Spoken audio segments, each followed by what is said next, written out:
এজন বিশেষভাৱে সক্ষম লোক, নাম নিপেন গগৈ। মোৰ নাম শ্ৰী নিপেন গগৈ।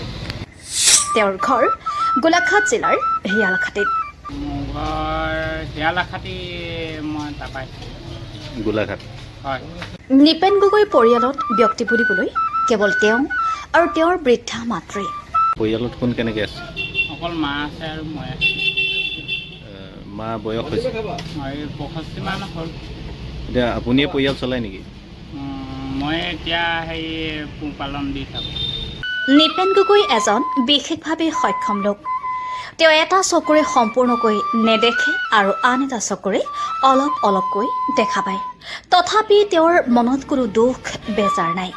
আনন্দ মনে সৎপথত থাকি কৰি গৈছে উপাৰ্জন। নিপেনে দিনটো ৰেলগাড়ী আৰু বিভিন্ন ঠাইত দোকানে দোকানে গৈ বাঁহী বজায়।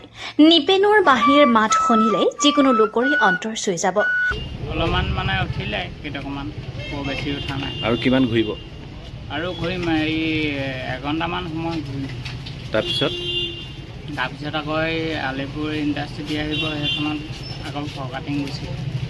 মঙলবাৰে নিপেনক দেখা গ'ল সৰুপথাৰ নগৰত। ঘৰৰ পৰা ৰেলযোগে সৰুপথাৰলৈ আহি দোকানে দোকানে গৈ বাঁহী বজাইছে।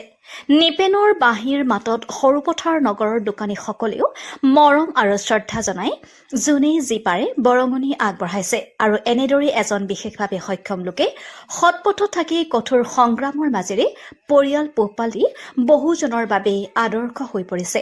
কাৰণ বৰ্তমান সময়ত এচাম লোকৰ সৰ্বশৰীৰ সুস্থ হোৱাৰ পিছতো অপকৰ্মত লিপ্ত হয় আৰু অসৎ পথেৰে সহজতেই ধন ঘটিব বিচাৰে। তাৰ বিপৰীতে কিন্তু নিপেন গগৈ এজন বিশেষভাৱে সক্ষম লোক যদিও কষ্ট আৰু সংগ্ৰাম কৰি নিজৰ ঘৰখন চলাই সুন্দৰকৈ জীৱন অতিবাহিত কৰিছে। কিমান দিনৰ পৰা আপুনি এনেকৈ বাঁহী বজাই আছে? মই বহুত আগৰ পৰাই বজাই আছোঁ। হ'লেও কিমান বছৰ হ'ল? আজি আপোনাৰ 4 বছৰমান হ'ল।